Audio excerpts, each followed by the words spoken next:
今日は基本的に単独行動で、群れはほぼ作らない一匹狼タイプ。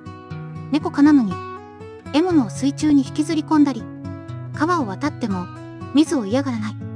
猫科なのに、1回のジャンプで6メートルも飛べる。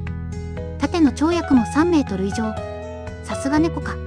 ガオーとは吠えず、ぐるるる、目音なく。